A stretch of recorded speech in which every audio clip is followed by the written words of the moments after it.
Hello everyone, it's Caribbean E and Tina. Hello. Welcome to the channel. Hope everybody's just having a wonderful and marvelous day and everything's going well with you and everything is good, okay? Today's video is about Uber. Yes, my favorite. My favorite subject. I love Uber. And very different. And here in the Dominican. But I love Uber everywhere. I love it in the U.S. and I love it here. So we should get sponsored by Uber. Yeah, we should. Yeah, if we ever built up our subscribers. Yeah, subscribers. Yes. Hey Uber, holler. Yeah, holler Uber. Ain't no us by heart. Check my stats. You know. Also, Tina, I didn't notice about, and this ain't part of what I'm going to say, but it is part of what I'm going to say. Okay. Is that Uber driver can look at you and your history, and they can not accept to pick you up. Yes, because they get to rate you just like you get to rate them. Right. Which I think is fair. It's fair. A lot of people didn't know that. Oh. Okay, yeah. A lot of people did not know that. But they're hard here because in the States I had like a 5, 5 stars, and here I fell down to a 4 point something, and I was like, whatever. Welcome to Santiago, baby. So things to be aware of. Number one, Tina, is at times they show up 30 minutes late to pick you up. Yeah, because I know that in the States you guys are used to that time. They have like 10 minutes or something like that to at least, I guess, acknowledge or to tell you if they're running late, or you know, you can deny the ride or whatever. That doesn't apply here. So sometimes, not always, but once in a blue moon, you will get that Uber driver who accepted the drive, acts like he's driving around because he's driving around near you. And even sometimes we even tell you I'm here when he's not technically there, because they'll turn off their tracking so you can't see where they're at, so that he can get the money or at least the cancellation fee. Because even the cancellation fee, which is 70 pesos here in the DR, that's good money to them. So real good money, and it adds up too if you don't do your due diligence. Yeah, because that's bigger than the tip. One of the guys was telling me, because he's like, I get hardly anything in tip.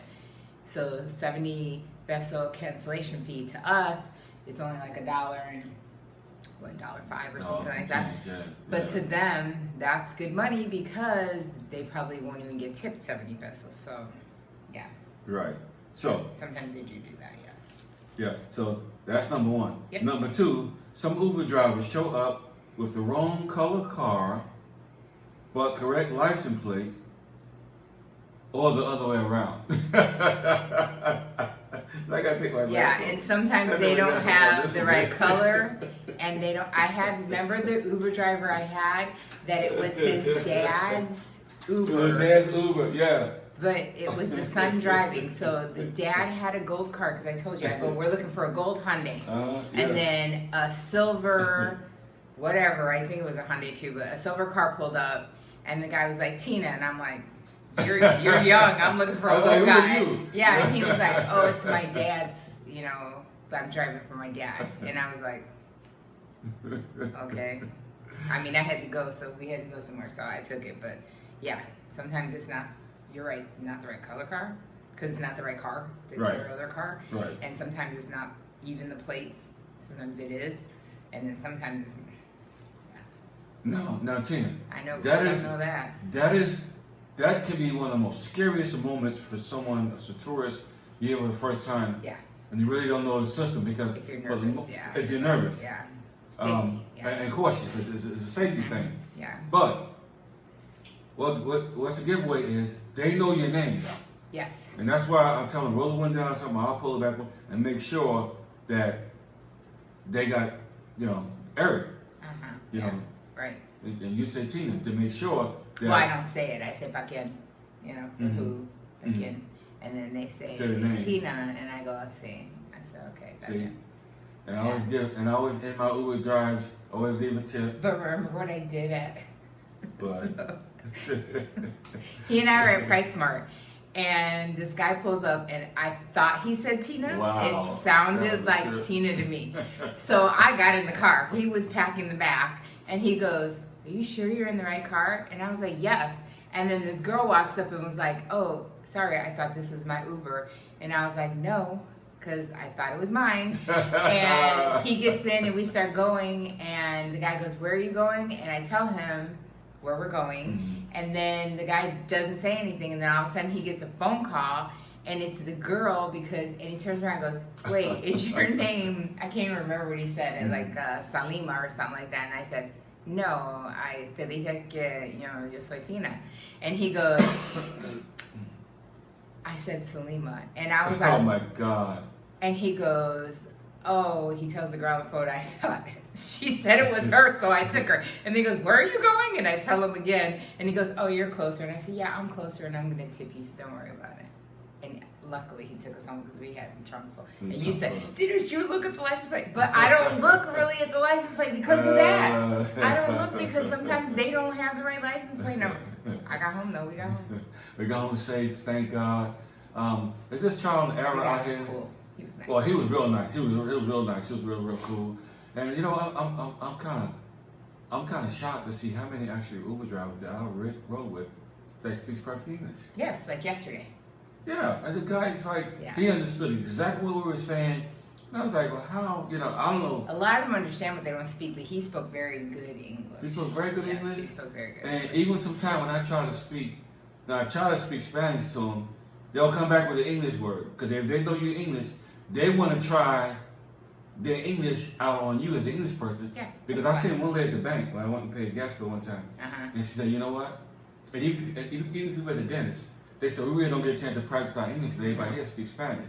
So she said, "I was in America a long time ago, living in New York, about 4 years ago." And she said, "Now, hardly ever speak English." Yeah. She don't, so, and I got like three or four people speak Spanish at our dental office. Yeah. I mean, no, speak English. English, Yeah, you're saying. English. So they get to, only the one girl likes to practice. I'm Right. like, hey, practice all you want, I don't care. Right. Pero yo quiero practicar. So I have to practice my Spanish. So, even in this town, certain part of town, Yeah. some drivers, number 3, don't have navigational skills when it comes to picking you up, dropping you off. Yeah. Okay? They're just not familiar with the area, depending on Certain parts of town. Yeah. Because they don't, if they're not from there or don't live there, then it's just like me. I don't know my way. You know your way around Vegas a lot more than I do. Right. So if you told me, oh, I live, I don't know, east side or something like that, I'd be like, yeah, I don't know where that's at. Well, I had so many routes to work with the company I work for. I have so many routes all so- over the place. So I know the town. I know Vegas like the back of my hands. Well, you have to Easy. you kind of have to cut them the same slack here. So what do? You guys might be saying, if I don't even know my way around because I'm visiting, you just pretty much, sometimes it's because their navigation goes out, depending on who their carrier or service is. And so sometimes I'll just look on my map for something close and then try to give them like a close cross street like you would in the US, or like a point of interest. So say I'm going somewhere and it's near like a supermarket, I'll say, oh, do you know where Supermercado Nacional by this street and that street is? And then they'll go, oh yeah, I know where that's at. And I go, okay, it's near there. And then when they get out of that foggy area, you notice then the Wi-Fi gets back. Yeah, and then their navigation, their Waze or whatever they're using, their Google Maps will come back on, and then but they get panicky, I think, because they don't want to get lost, and you get mad because they're somewhere else, and then they don't want you to panic. Like someone will even say, if you know a quicker route, tell me, and I'm like, no, Uber normally takes you the fastest route. Well, I'm glad I know where I live at. Because there was some back streets I still don't know. When we go, I go, you tell me, and I'll tell him. Tell me left or right, I'll tell him. I know my left and my right. That's one of my good navigational skills that I got from the military. Because they always say, always know your surroundings and different things. Because I have enough field exercises. I go out there in the dark, don't know nothing, but I hear certain trees be at certain places, certain stuff being on the ground in certain places. That's okay. Now I'm at the right place. Yeah. So before you leave out your house, you better make sure you know where you're going, just in case they don't. Yeah. So I just appointed for you. Yeah, and in most hotels and things like, and even your Airbnb hosts, you can ask, and they'll give you some point of references so you know if you're headed in the right direction or not. Right. Now, point 4. Some Uber drivers' cars are not fit for Uber service here in Santiago Dominican Republic. What do you mean? And in other countries, the standards were not that wouldn't have been allowed. Far as we had groceries one time, the guy had a big old giant boom box in his back trunk. Oh yeah. Yeah. And we couldn't get our groceries. And the propane tank. And the propane tank. They do that conversion, so they have a propane tank. They don't use gasoline. Yeah, so that takes a lot of room. So his trunk was like the Thriller at Manila. Yeah. Where George Foreman was fighting somebody. That was the day I had everything stacked on me. He sat in the front and I sat in the back. I'm like, just pile it on me. We got to get going. Just put it on me. And she was in the back seat like this. I don't care. I got in the front seat. Because he knew, you know. So, yeah, some of them come. They got spare tire, all kind of stuff in the way. So, you know, you just gotta work through the system. I thought you were going to talk about the lady that had the trim coming off her car. Right. I had an experience. You said that in another video. I said in another video. Yeah. But yeah, they're not all 5-star brainy vehicles. But let me tell you this. They're better than the carros públicos that you get in for a quarter, 25 or 50 pesos. Let me tell you, I would much rather be in anybody's Uber than those things that look like you gotta hold the door. Mm-hmm. The windows sometimes don't even go up. They ain't even got handlebars. Mm-hmm. Yeah, no. I would rather get Uber. So right. That's just me. Anytime. Some people like getting that 25 peso car that goes, the public car that goes riding down the street. Some people like that. They love it. That's for them. That's them. I ain't mad at you. If you don't mind people stepping on you, walking on top of you, because, they would load that car. Mm-hmm. Because, that's their living. Yeah. They would load that car, Tina. It's the last time I seen, I just can't imagine. A car is just built for what, 3 people? I can't imagine that in the summer when everybody's hot and funky. Yeah. And I'm sticky and I know I'm funky. And I don't want no one coming near me. And I gotta sit with your funky butt. I'm mad enough. Don't put 3 or 4 people in the seat. But when they stop, because I've seen 5 people. Can't do it. I've seen 5. When you got little kids, you can get more in the back seat. I've seen 5 people. When that guy pull over. Yeah. And they have to get out to let the one person in the middle. I've seen it. And then I seen the driver drive the vehicle and 3 people and 4 people in the front. So they really jammed this car. You just got to really, really see it to believe it. So it's unbelievable. Yeah, it's unbelievable. Okay, number 5. Some drivers will cancel your ride but still charge you. Tell me about that, Tina. Well, yeah. Well, if they can't get to you because out here, even though some people say, oh, you guys don't have that bad traffic, we do. Mm-hmm. And sometimes they can't get around to get you, so they'll cancel the ride, but you'll still get charged again that cancellation fee. So you just, simple. You just go on there and you dispute it. You say, I don't want to pay this cancellation fee. They canceled, I didn't, and then Uber will reimburse you in a credit. So you only get so many per month, but it's not your fault. So. And this is one of the things you gotta look out for, and you gotta stay on top of that. If you're doing Uber here, anywhere for the most part where Uber is in the country. That happened to us in Miami. You gotta watch no matter where, because when they cancel, you can get still charged the cancellation fee. So look at your rides for the day and check, because remember, it's not their job to check your money. It's your job to check. Right, it's your job to handle your business. Now, Tina, question. This what happened to us. One driver claimed he picked us up, pretended that we were in the car with him, and wanted us to comment on his driving skills, and then he wanted a tip.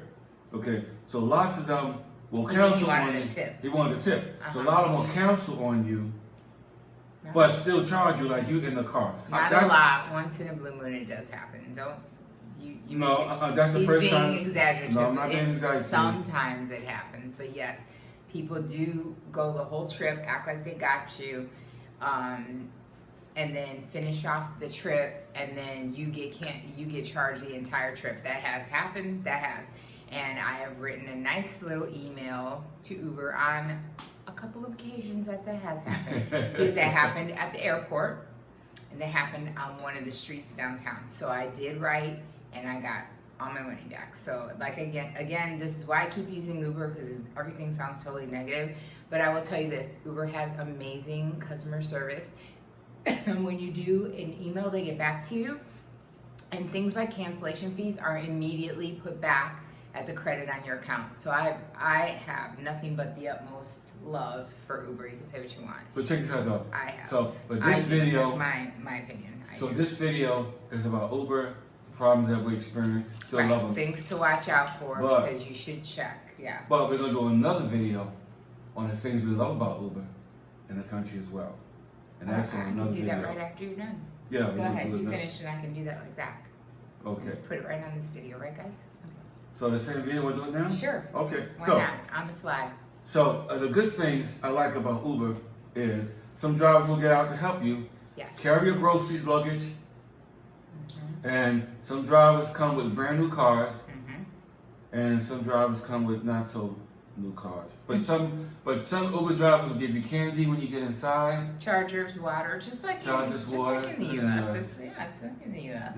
Yeah. And it's usually those are the guys that they've lived in the U.S. So they know because they've like lived in Jersey, they lived in New York, they lived in Chicago, they've lived all over Florida, and so they know the game. And especially when they pick up tourists, they know how to get that big tip. Yeah, they know how to do it, and they do it, and yeah, it's and some of them are so nice. They'll even look at your music preference because I'll have on there like maybe religious or like salsa, and they'll change the music right over and say, "Is this good? Do you like this?" And I'm like, "Oh, look at him looking at my music preferences." And that's one thing that hasn't happened to me in the Matrix. Only that's happened out here, so they don't care what you. That happened to me in Vegas. They used to happen to me in Vegas. Well, that guy never asked us anything. We picked us up in Miami with the Mercedes. It was late. I feel like he just wanted to be done. We were probably his last. He was nice though. Whatever. He was nice. He had a brand new car that was nice. Okay, so some will offer you candy, and some also they will give you a card. They'll give you a card, let you know if you want to call them again for another route. Or some of them do taxi. Yeah, because their side hustle is that they also are a taxi service, and they will take you wherever you want to go, like, outside of Uber. So they'll tell you, if you want to go far or do you want an all day, contact me and I'll take you wherever you want, kind of outside of Uber. And some of the Uber drivers also give you good information about the, how to get around town, tell you what to do, what not to do, good places to eat, and not so good places to eat. Yep. And just have a nice long conversation with you, and I like that. It makes you feel comfortable with you. I don't really talk, but he's talkative. Yeah, because you know what? I like to talk because they're gonna make me talk. And I was like, okay, I don't speak that much Spanish, but you know what? They'll keep on, make me talk, and I gotta tell them something because they don't want to sit there and say nothing. They got the music going, they're singing, they're happy. And I feel like the majority of Uber drivers are male, and the men here tend to talk to the men because when I get in the Uber, they don't really say anything to me. That's probably because I'm female. Yeah, maybe. Really. But overall, I'm very, very happy to have Uber service in Santiago Dominican Republic. And in Santo Domingo. And in Santo Domingo. I've never had a problem in Santo Domingo. And we just found out, right? They're going to do Uber service at the airport. They're going to do Uber. They got this Uber from one of our subscribers told that Uber services at the airport now. You mean that they'll let them pick you up from the airport? And they'll pick you up from the airport. That's what I heard recently. Okay, I would have to confirm that before I would put that on a video. That's what I heard. Because in Puerto Rico, it was a long battle, and now it is, but yeah, it wasn't for a long time. So I don't know about that. You guys had commented and said that they now have Uber service at Santo Domingo International Airport. Santo Domingo, he said? Santo Domingo. Yeah, they get to the airport, when you get your bags, you go and you got a little Uber line out there. Because, that airport. I hope so. I hope that is accurate because we are flying out of Santo Domingo when we go to Spain. So hope so. Yeah, absolutely. That would be amazing, actually. Yeah. We'll see. So. We can confirm that after our trip. Yes, we definitely confirm it after our trip, and we'll let you know if it's true or not. But I will say this about Uber, and we just had a couple of subscribers, that we met with just the other day. And by the way, Luisa, I'm wearing the headband you made me and brought me. Thank you so much. Hello, Pete. Love it. What's up, man? Peter. Nice to meet you, brother. But like we told them, they had taken a taxi. They had found somebody that they were using, and I pulled out my Uber app and was like, "This is how much I pay," and Uber was cheaper. So sometimes you can't fight with Uber because Uber is very economical. Like I can get pretty far from the house and pay like a couple bucks. $1 something. Like, I can't argue with that. That's the maintenance fee in certain states, and that's not even close to the maintenance fee in a state like Miami and New York. So I love Uber, whatever. I'll be an Uber driver forever. Yeah, me too. Uber is my best friend. If I can have a tattoo, I have an Uber tattoo. I wouldn't go that far, but I like it. Yeah. And you know what? It's always good to challenge the prices. You get off the airplane, you Uber, something like that. It's always good to challenge, make sure the price is right, and you should be pretty good because some of them will take you. And if one person continue paying gringo prices, then they'll keep charging it. Keep charging it. Well, you make it bad for the rest of us. So make sure it's in reason. I don't mind paying if it's in reason. Yeah, because taking Uber from our home to the airport is between $8 to $10 unless it's like at 2 a.m, because then they add like a little $10 extra fee because it's an outrageous time that no one's really driving. But other than that, on a normal run, it's like 8 to 10. But when you get out of the airport and the taxis are telling you $25, you know for a fact it's not that much. It's not. Yeah. So that's why I say negotiate, don't get taken, and God, please let them get Uber to pick you up out of the Santiago airport. That would literally make my life, because I would rather pay $10 to $18, than some guy to try to get me for $25, $30. We've had a guy say $40. I'm like, you want some serious drugs, man. No. But for the most part, another thing also, Uber, you can set your payment. You know how you do at home, you can change the credit cards or whatever, or you can buy an Uber card. When you buy those Uber gift cards, those are not usable here, so don't do it. And you can set cash. So when they don't want to pick you up, a lot of times if you're using an American credit card, it takes them so long to get paid. And you really got to kind of feel for them because it does take them a long time to receive payment here. So if they deny it and no one's picking up your ride, it's probably because you have it set probably still to your American credit card. If you switch that to cash and you just pay them exactly what it shows you, they can't change the price. So if it says it's going to be 80 pesos and you have 80 pesos, you pay them 80 pesos and then you tip them whatever you want. But if you set it to cash, you will get so many people coming to pick you up. Right. So that's another little helpful hint. Right. And pesos. We have our pesos account here. We have a DR account. So I'm so happy about that. Yeah. But even then, we've had a couple people who've said, "Oh, you have it on credit card?" No. And I'm like, "But it's a Dominican credit card." And they're like, "No, because they want cash." So. Right. Want their money. And I don't blame them. You work hard, you want your money and stuff like that. And if you take forever, forget it. What good is a business? You can't be in business too long. Yep. So, in the meantime, between the time, remember, life is to be enjoyed. Hit that notifications, subscribe, because remember, guys, we had over 4,600 subscribers, and now we have just a teens over 100. Where are the rest of you guys? Subscribe. We saving you guys some money, big time. We showing you where the traps are, help you save some money, show you how to get some good health insurance, show you how to get some good dental work done for a good price, and the whole 9 yards. So, have a wonderful day, and we'll see you guys on the next video. Hopefully some of these tips we just gave you, you can use and find them very delightful. So, see you later.